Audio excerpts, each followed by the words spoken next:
오늘 우리들에게 주신 하나님 말씀 함께 보겠습니다. 요한복음 8장 10절과 11절의 말씀입니다.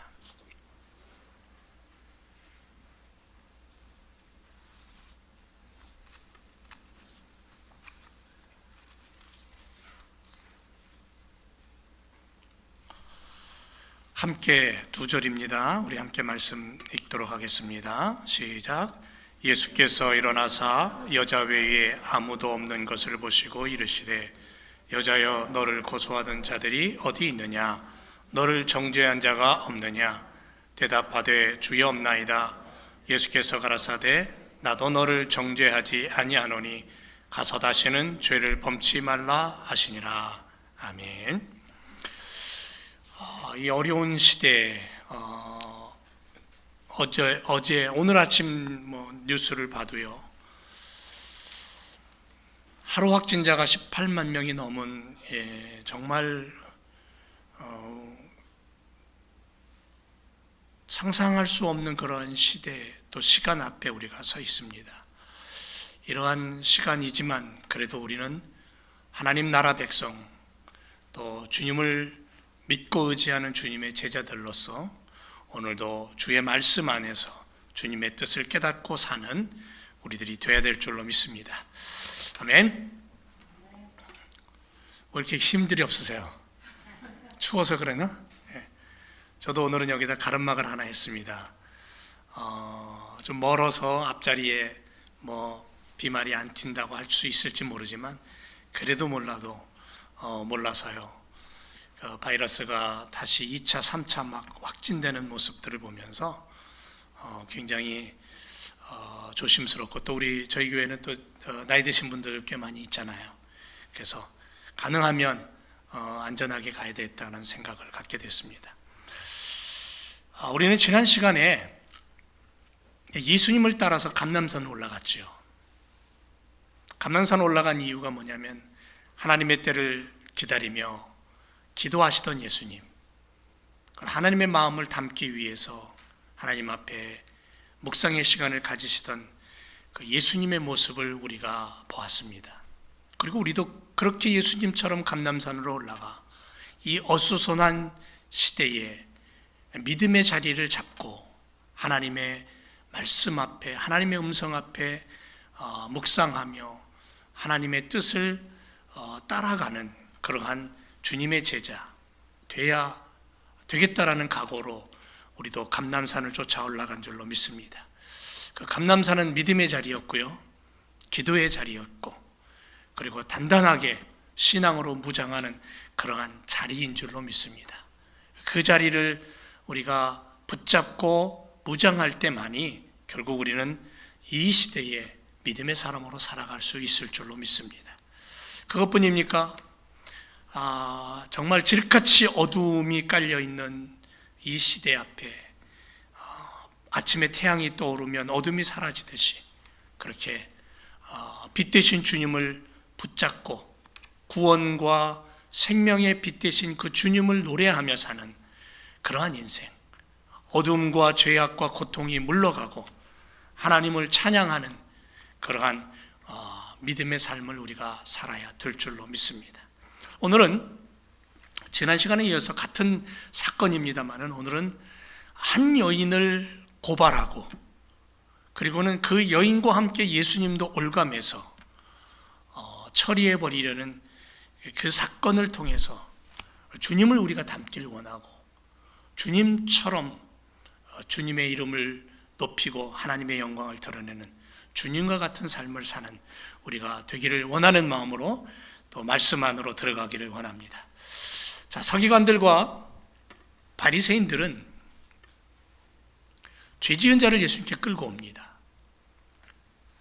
여러분, 여기 죄라는 말은 두 가지 의미를 담고 있습니다. 하나는 법을 어겼다는 겁니다. 법을 어겼다. 그리고 또 하나는 뭐냐면 탕감받을 수 없는 빚을 걸머졌다. 이런 두 가지 의미가 있습니다. 법을 어겼다라는 것은 뭐냐면 하나님의 법에서 멀어졌다라는 거죠. 창세기 초반부에 보면 아담과 하와가 나오죠. 아담과 하와가 하나님의 법을 어김으로 말미암아 수풀에 숨습니다. 자기의 몸을 가립니다. 하나님과의 약속, 하나님의 법, 새끼손가락 걸고 그렇게 꼭꼭 약속했던 하나님과의 언약을 어긴 것에 대한 부끄러움, 죄책감, 그래서 그걸 감추고 싶었던 그러한 모습을 우리는 창세기 초반부에서 발견합니다. 결국 죄는 법을 어김으로 생겨난다는 거죠. 사탄의 말에 넘어가고 하나님의 말씀의 법을 어긴 것이 죄의 시작이라는 것을 성경은 우리에게 가르쳐주고 있습니다. 또 하나, 짊어진다, 빚을 짊어진다, 이런 뜻이 있는데요. 죄를 범한 것, 범죄한 것이 곧 빚이라는 겁니다. 그런데 그 빚을 짊어진 상태를 말하는 겁니다. 빚진 자죠, 빚진 자. 이 세상 사는 모든 사람들은 자기에게만 영향을 미치는 사람은 없습니다. 이 땅을 살다 보면 관계 속에서, 나와 너와의 관계 속에서 우리는 영향을 주고받으며 살아갑니다. 그렇기 때문에 자신에게만 영향을 미치는 죄는 없다라는 거죠. 살인, 강도나 사기, 횡령, 아니면 시기, 분쟁, 악담, 분노, 모든 것이, 이 모든 죄의 결과는 나와 너와의 관계예요. 우리와 세상과의 관계입니다. 거기서 생겨나는 문제예요. 이런 것들이 일일이 빚이라는 것으로 치부하게 되면 갚을 길이 없습니다. 인간으로서는 해결할 방법이 없습니다. 인간의 과거, 인간의 과거의 역사, 동판에 새겨진 것 같이 기록되어 있기 때문에 지울래야 지울 수가 없는 상태가 되어버리는 거죠. 고칠 수도 없습니다. 과거는 과거이고, 그래서 어떻게 할 줄 방법이 모른다는 거죠. 해결 방법이 없는 겁니다.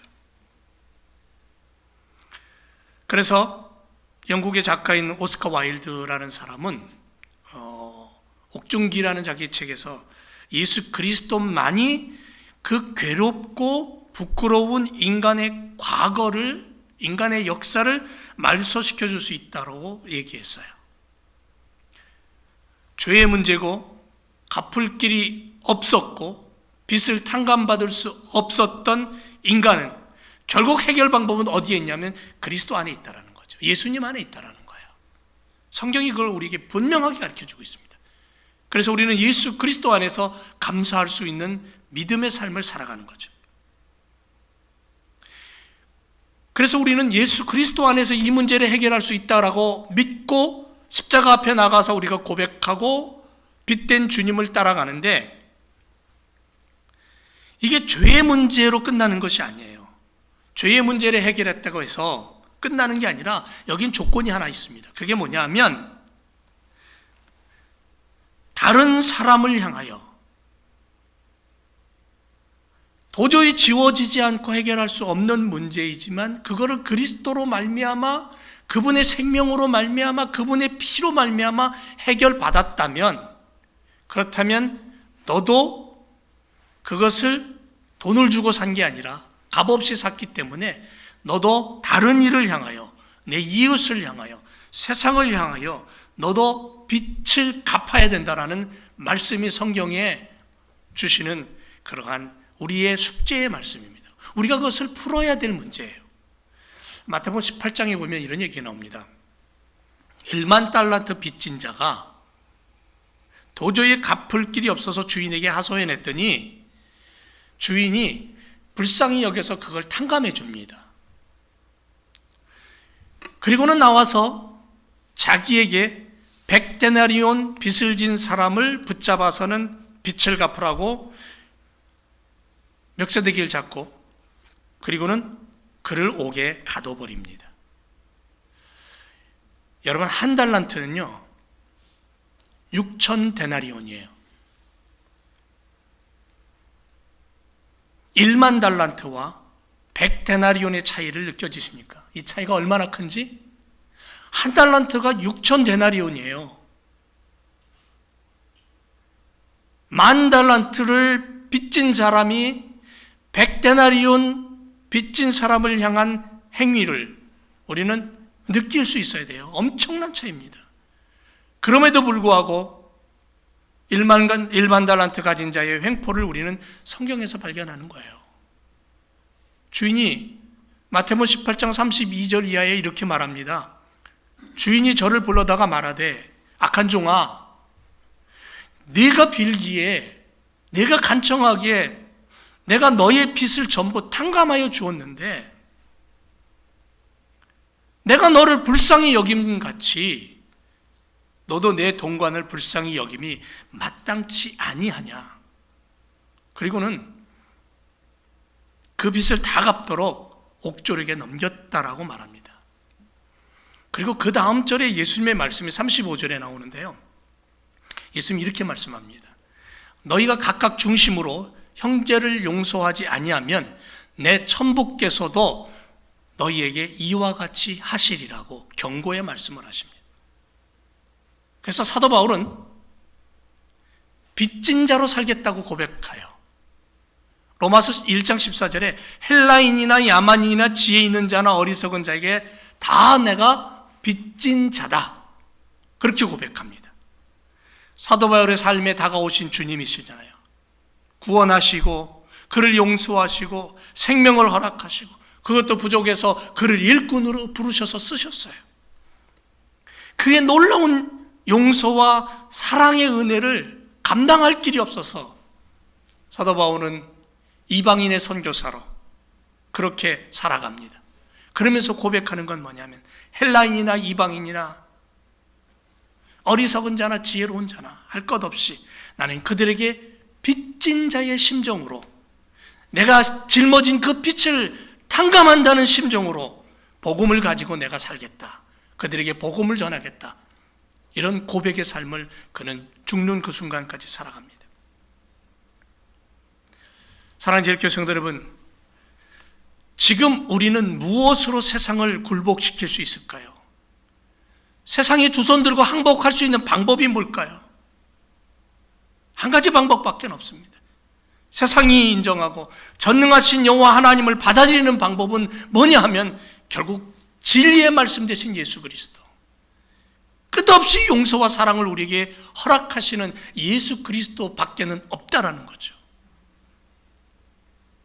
하나님 아버지의 끝없는 용서와 사랑을 알고 말씀 안에서 하나님의 법을 깨닫고 지키고 세상을 향하여 빚진 자의 심정을 가지고 살아가는 것이 성경의 원리라는 거예요.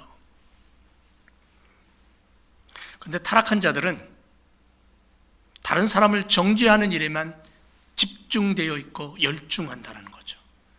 자신들은 법을 다스리는 자라고 믿고 있고요. 1만 달란트 가진 사람의 모습처럼 살아가는 것이 세상이라는 거죠.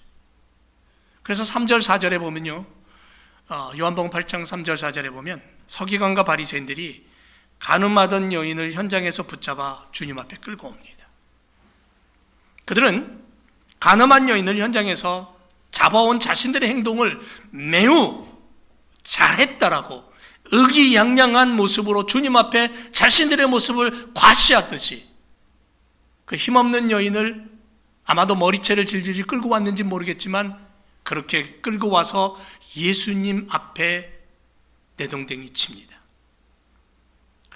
여러분, 간음죄는 사실은 그 현장에서 잡아야 유효하잖아요. 그래서 바리새인과 사두개인들은 이 여인을 잡기 위해 그 여인이 범죄한 그 장소에 밤새 숨어 대기했습니다. 생각해 보세요. 진정한 신앙의 지도자라면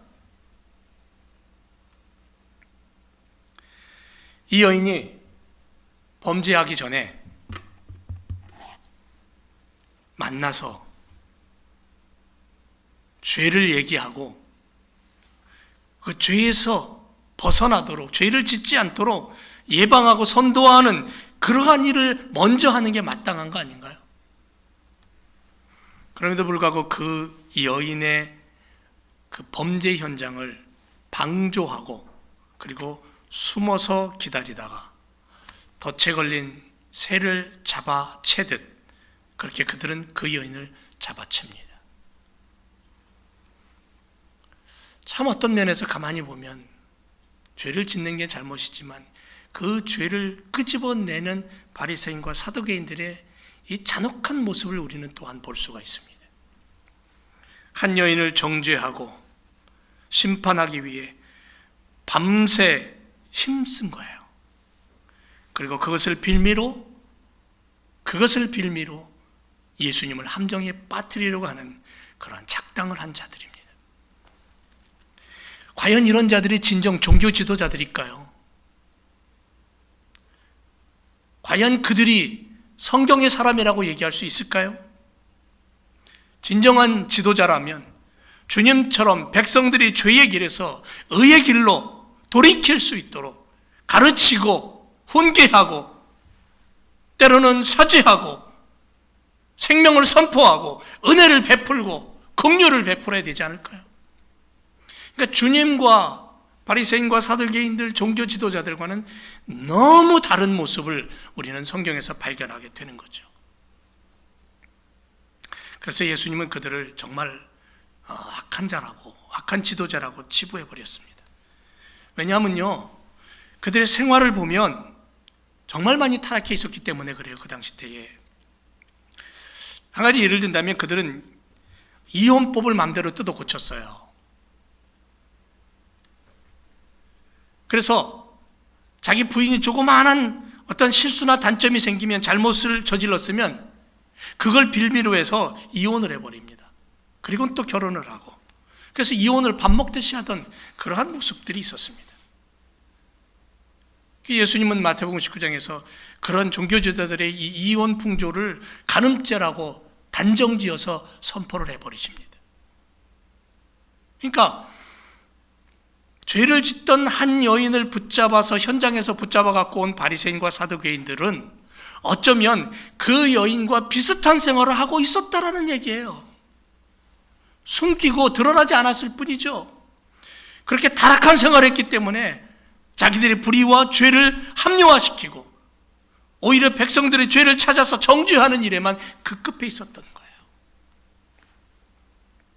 자기들이 하나님의 은혜와 진리, 사랑과는 단절된 어두운 생활을 하고 있었다라는 것을 우리는 느끼게 되고, 그래서인지 모르지만 백성들도 어두운 면만을 보고 어두운 곳으로 끌고 가는, 결국은 예수님 말씀대로 소경이 소경을 인도하는 그런 꼴이 되고 만 거죠.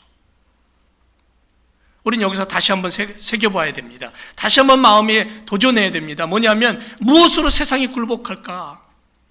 그건 바로 예수 그리스도의 말씀이신 예수 그리스도와 끊임없이 용서하시고 사랑하시는 예수님의 그 긍휼의 마음을 우리는 가져야 된다는 거죠. 그거 외에는 방법이 없다는 거죠. 세상이 구원받을 방법은 없다는 겁니다. 5절 말씀에서 모세는 율법에 이러한 여자를 돌로 치라 명하였는데 선생님 어떻게 말하겠습니까? 여인을 끌고 와서 내동댕이 치고 예수님 발 앞에, 그리고는 예수님을 향하여 이들은 뭐라고 얘기했냐면은 율법에 의하면 이러한 여자는 그 자리에서 돌로 쳐서 죽이라고 명했는데 그러면 당신은 어떻게 말하겠습니까? 그렇게 예수님 앞에 들이댑니다. 간교하고 교활한 자들 앞에 예수님 어떻게 행동하셨죠? 우리는 여기서 예수님의 지혜로운 행동을, 지혜롭게 대처하는 모습을 우리는 배워야 됩니다. 여인을 붙잡아온 자들이 주님께 그 여인을 어떻게 처리하면 좋겠냐고 묻고 있습니다. 율법에 의하면 간음한 자는 반드시 돌로 쳐서 죽이라, 레위기 20장 10절의 말씀을 근거 삼아서 예수님을 지금 몰아세우고 있습니다. 여러분, 이 질문 속에는 주님을 궁지에 몰아넣으려는, 그리고 이 죄인, 현장에서 죄를 짓다가 끌려온 이 여인과 함께 예수님을 싸잡아서 몰아버릴, 죽여버릴 그러한 간교가, 간교한 속셈이 숨겨져 있다는 것을 우리는 발견해야 됩니다. 찾아내야 돼요. 성경 읽으면서. 그게 뭐냐면요, 첫째는 6절에 보니까 저희가 이렇게 말하면 고소할 조건을 얻고자 하여 예수를 시험함이라 그랬어요. 바로 이들의 의도가 두 가지로 생각을 해볼 수 있는데, 첫째는 뭐냐면 원수도 사랑하고 용서하라는 마태복음 5장 43절 이하의 예수님의 가르치심, 마태복음 6장에 가서 이웃의 과실까지도 용서하라고 말씀하시며 가르치신 예수님의 이 가르치심과 모순되는 행위가 되기 때문에 그래요. 이 여인을 율법대로 처리하라 말하면 예수님이 말씀과는 전혀 다른 거예요. 세리와 창녀까지 용서하시고 사랑하라고 말씀하신 사랑과 은혜의 메시아의 명성, 메시아라는 그 이름이 먹칠이 되는 거예요. 한마디로 얘기하면 예수 그리스도의 본질이 상실되는 거예요. 또 하나는 뭐냐면요, 주님을 율법대로 사형에 처하라고 말한다면 어떻게 되냐면요, 유대인들에게는 죄인을 처형할 권한이 없었습니다. 당시에 로마의 집권하에 있었기 때문에. 그러므로 당시 사회에서 살인, 교사죄, 로마에 대한 반역죄를 뒤집어 쓰게 되는 거예요. 그럼 이들이 가만히 있겠습니까? 주님이 만일 이 여인을 죽여라라고 얘기한다면 바리새인과 사두개인들은 주님을 당장에 로마법으로 들이댈 거고, 그 로마법의, 그 로마의 주권에 도전한 반역자로 결국은 총독에게 고소할 거고, 또 한 가지, 반대로 만일 주님이 그 여인을 용서하라고 했다면 바리새인과 서기관들은 주님을 율법을 깨트린 신선 모독 죄인이라고 소문을 낼 것이고, 더러운 죄를 조장하는 자라고, 불의한 자라고 그렇게 정죄하며 몰아세울 것입니다. 그러니까 가만히 생각해 보세요. 이래도 저래도 예수님은 완전히 궁지에 몰린 상태가 되고 마는 겁니다.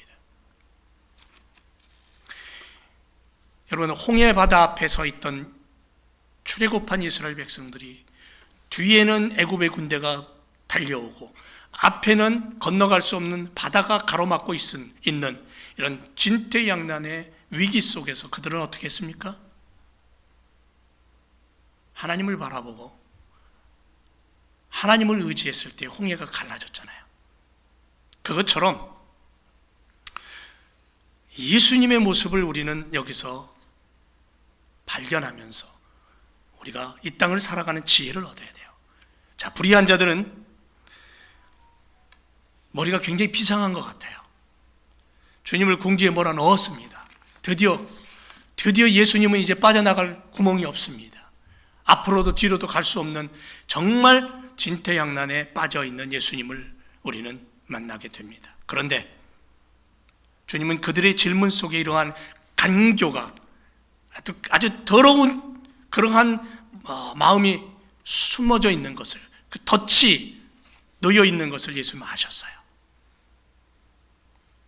그래서 주님은 그들에게 쉽게 답을 하지 않습니다. 대신에 허리를 굽혀서 땅에다 뭔가를 쓰십니다. 여러분, 땅에 무엇을 쓰셨는지는 모르겠어요. 알 수 없습니다. 주님 만나면 한번 물어보고 싶어요. 주님 그때 땅에다 뭘 쓰셨습니까? 라고. 즉각적인 대답을 예수님은 피하셨습니다. 그 이유에 대해서도 성경은 얘기하지 않습니다. 그런데 아마도 대응할 어떤 그 지혜를 모색하기 위함일 수도 있고요, 서기관과 바리새인들의 흥분을 가라앉히기 위함일 수도 있고요, 여러 가지 견해가 있을 수 있습니다. 학자들마다, 성경을 연구하는 학자들마다 여러 가지 견해가 있고 해석이 있습니다. 그러나 분명한 것은 주님께서 대적자들의 시험에 신중히 대하셨다라는 거예요. 대답할 어떠한 지혜를 예수님은 생각하고 계셨을 겁니다. 여러분, 시편 기자가 이렇게 고백합니다. 시편 39편 1절에서 내가 말하기를 나의 행위를 조심하여 내 혀로 범죄치 아니하리니 악인이 내 앞에 있을 때에 내가 내 입에 자갈을 먹이리라 그랬어요. 이와 같이 주님은 대적자들의 간교한 술수에 어리석게 넘어가지 않으시고 신중한 자세로 지혜로움을 찾아내셨다라는 거죠. 사랑하는 제일교회 성도 여러분, 우리들도 마찬가지입니다. 이 악한 세상에서 주님의 제자로 하나님의 자녀로 이 땅을 살아갈 때에 신중하고도 지혜로운 주님과 같은 자세가 때로는 필요합니다. 주님 제자들을 파송하면서요, 마태복음 10장 16절에 이렇게 말합니다. 보라, 내가 너희를 보냄이 양을 이리 가운데 보냄 같다 그랬습니다. 그러므로 너희는 뱀같이 지혜롭고 비둘기같이 순결하라고 말씀하고 있습니다. 우리 신앙생활을 보면 우리를 미혹하려는 이단자들, 은밀히 숨어서 우리를 해하려는 간교한 자들이 늘 도사리고 있습니다. 믿음의 사람이 세상을 살아갈 때에 이러한 함정들이 늘 있다는 것을 기억해야 됩니다. 그러므로 세상을 사랑하는 하나님의 자녀들은 신중해야 되고 지혜로워야 됩니다. 모든 일에 있어서 주님처럼 말을 조심해야 되고요, 성급하게 듣고 성급하게 대답함으로 이단자들의 술수에 말려들어서 시험에 빠지지 않아야 된다는 거죠. 땅에다 글을 쓰시던 예수님이 돌을 들고 있는 분노에 가득 찬 그들을 향해서 뭐라고 말씀하셨냐면, 너희 중에 죄 없는 자가 먼저 돌로 치라고 말씀합니다. 예상하지도 못했던 아주 정말 기가 막힌 말씀을 하십니다. 이 여인을 죽여라라고 얘기하시지 않고 이 여인을 용서해라고 얘기하시지 않았어요. 그 두 가지 대답은 전부 예수님이 함정에 걸려 넘어지는 거였어요. 그런데 예수님은 기가 막히게도 너희 중에 죄 없는 자가 먼저 돌로 치라 그랬습니다. 그리고는 그들을 바라보고 계시지 않고 다시 허리를 굽혀 땅에다 뭔가를 쓰셨습니다. 또 뭐 쓰셨을까요? 잠시 침묵이 흐릅니다. 그리고 성경은 우리에게 중요한 이야기를 합니다. 양심의 가책을 받아 어른으로 시작해서 젊은이까지 돌을 버리고 돌아갔다 그랬습니다. 인간의 양심이요, 하나님의 인간의 마음 가운데 주신 재판관이에요. 영혼의 이정표라고 합니다. 인간의 양심은 영혼의 이정표라고 해요. 사람이 죄를 범하면 자기 양심부터 소리를 질러요. 스스로를 판단하게 만들어요. 불신자도 막연하게나마 하나님을 바라볼 수 있는 마음이 그 안에 들어있는 거예요. 하나님이 인간을 만들 때 그렇게 만들었어요. 그래서 양심은 악보다 선을, 일시적인 가치보다는 영원한 가치를 택하도록 거기서 움직여요. 말하고 있는 거예요. 물론 예외는 있습니다. 그걸 부인하고 자기 양심을 자기 의지로 끌고 가려는 사람들, 그래서 양심에 화인 맞은 사람들이 있다는 겁니다. 디모데전서 4장에 보면 자기 양심이 화인 맞아서 외식함으로 거짓말하는 자들이 있다라고 말합니다. 어떤 양심은 더러워졌다고 말합니다. 디도서 1장 15절에 보니까 깨끗한 자에게는 모든 것이 깨끗하나 더럽고 믿지 않은 자들에게는 아무것도 깨끗한 것이 없고 오직 저희 마음과 양심이 더러워졌다라고 말하고 있습니다. 그러므로 누구든지 양심이 제 기능을 다하려면 무엇이 필요하냐면 예수 그리스도가 필요합니다. 회복된 양심, 새 사람. 그럼에도 불구하고 인간 속에 하나님의 호흡이 있음으로 말미암아 대부분의 사람들 속에 있는 영혼은 무의식 중에 하나님의 마음을 쫓으려고 하는 거예요. 그 코에 하나님의 바람을 불어넣으셨어요. 그것이 생명이 되었다 그랬어요. 인간 속에는 하나님의 생명이 들어있는 거예요. 하나님의 호흡이 들어있는 거예요. 그래서 사람은 그 양심이 호소해요. 악하든 선하든 어떤 사람이든. 성경은 하나님의 말씀과 성령으로 거듭난 성도의 영혼을 그 양심부터 그리스도의 피로 씻었다고 말씀하고 있어요. 히브리서 10장에 가보면요, 우리가 마음의 뿌림을 받아 양심의 악을 깨닫고 몸을 맑은 물로 씻었으니 찬 마음과 온전한 믿음으로 하나님께 나아가자고 말씀하고 있습니다. 그래서 성도의 양심은 신앙생활의 방향타라고 말합니다. 성령님으로 되살아난 착하고 깨끗한 성도의 양심이 성도가 가는 신앙의 길의 방향을 제시하고 인도해 주는 역할을 하는 거예요. 그래서 사도 바울은 신앙생활을 배를 타고 항해하는 것에 비유했어요. 그래서 그 배의 키에 묘사했습니다. 이 신앙인의 양심이 더러워진 자들을 그 믿음의 배가 파선한 자라고 비유했어요. 디모데전서 1장 19절에 가보면요, 믿음과 착한 양심을 가져라 그랬어요. 어떤 사람은 양심을 버렸고 그 믿음에 관하여는 파선했다 그랬어요. 그럼 오늘 우리는 하나님 앞에서 늘 착하고 깨끗한 양심을 유지하는 생활을 해야 돼요. 양심이 깨끗하다는 것은 뭐냐면 그리스도 안에 있다라는 것이고, 그리스도의 보혈로 날마다 나를 정결케 한다는 것이고, 내가 그리스도의 제자로 살아간다는 거예요. 그렇게 될 때에 하나님의 음성을 들을 수 있고, 기도 속에서 하나님의 뜻을 분별할 수 있고, 그리고 하나님의 말씀 앞에 순종하는 삶을 살아갈 수 있는 거예요. 10절을 보면요, 예수께서 일어나셨습니다. 허리를 펴고. 그리고는 둘러보니까 아무도 없어요. 돌만 쌓여 있습니다. 여자 외에 아무도 없는 것을 보시고 이르시되, 여자여, 너를 고소하던 그들이 어디 있느냐? 너를 정죄하는 자가 지금 어디 있느냐? 아무도 없다라는 얘기죠. 그때 11절에서 여인은 이렇게 말합니다. 대답하되 주여 없나이다. 그 이야기를 듣고 예수님은 이렇게 말하죠. 나도 너를 정죄하지 않겠다. 그러나 가서 다시는 죄를 범치 말아라. 여러분, 주님만이 돌을 들고 분노하고 흥분하던 그 많은 무리들 속에서 죄를 정죄할 수 있는 사람은 오직 예수님밖에 없었어요. 그런데 예수님은 그 여인을 정죄하지 않겠다고 말씀하십니다. 그 여인에게 형벌이 아니라 엄청난 선물을 지금 주고 계십니다. 여러분, 베데스다 목가에 38년 된 병자를 치유하시면서 예수님이 똑같은 말씀하십니다. 보라 내가 나았으니, 보라 내가 나았으니 더 심한 것이 생기지 않도록 다시는 죄를 범치 말아라.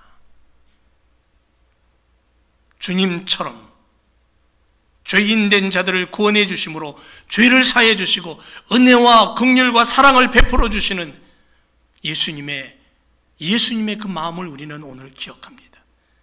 그리고 예수님이 그렇게 하시는 것은 뭐냐면 한 영혼이라도 건져서 하나님 나라 백성 되게 하기 위해서, 회개하여 죄의 종이 아니라 세상의 굴레에 묶여 있는 인생이 아니라 하나님 나라 백성으로 삼기 위해서, 주님을 만나고 주님의 구속의 은혜를 맛보고 성령으로 거듭난 성도는 어떻게 하든지 거룩한 생활을 하려고 노력하는 거예요. 그래서 진정으로 구원받은 그 은총을 마음에 담고 그렇게 살아가는 거예요. 그래서 갈라디아서 5장에 보면 사랑과 희락과 화평과 인내와 자비와 온유와 절제, 성령의 9가지 열매를 어떻게 하든지 맺으려고 기도하면서 살아가는 거예요. 이게 믿음의 삶이에요. 이게 주님 따라가는 제자의 모습이에요. 여러분, 무엇으로 세상이 굴복합니까? 무엇으로 이 세상 사람들의 마음이 변화되고 녹아날까요? 진리의 말씀 되신 예수 그리스도, 영원히 끝없이 사랑하시고 긍휼을 베푸시고 우리를 용서하시는 주님으로만이 가능한 줄 믿습니다. 주님의 이 사랑과 용서를 입은 이 여인은 그 뒤에 어떻게 됐을까요? 죄의 길에서 돌아섭니다. 그리고 예수님을 쫓아다닙니다. 십자가 밑에서 주님의 마지막을 봅니다.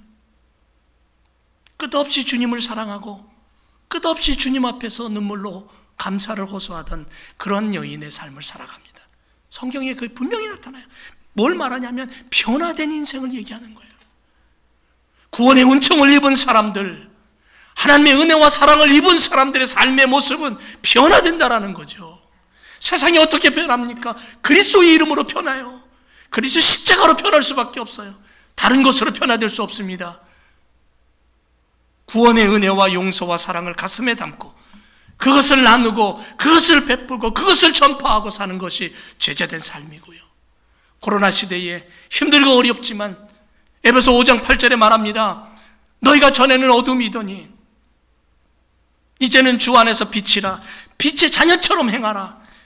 빛의 열매는 모든 착함과 의로움과 진실함이 있다고 말씀하고 있습니다. 오늘 내가 숨쉬는 것은 구원받은 주님의 은혜와 사랑과 그 용서로 내가 오늘 숨쉬며 살아가는 거예요. 그래서 나는 하나님의 자녀입니다. 구원받은 하나님의 자녀입니다. 율법의 고정관념, 전통의 고정관념에 갇혀서 무식하고 무지한 자로 은혜와 진리를 외면하고 사는 것이 아니라 빛 대신 주님 안에서 깨닫고 변화되어 새 생명 얻어서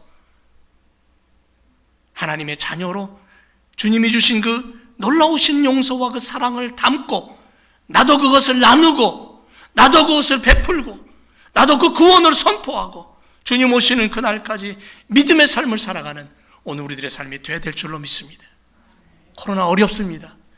언제 끝날지 모르죠. 그러나 희망은 보입니다. 백신도 개발됐다고 그러고요. 이제 곧 뭔가 해결된다고 하지만 그럼에도 불구하고 겨울이 채 되기도 전에 하루에 확진자가 18만 명이 넘는다는 얘기 말이 됩니까? 그래서요, 어저께 매사추세츠에서 행정명령이 떨어진 게 뭐냐면 뉴욕에서 오면 2주간 자가격리하게끔 권고하고 있어요. 행정명령이 그렇게 내려졌어요. 다른 주에서도 마찬가지고요.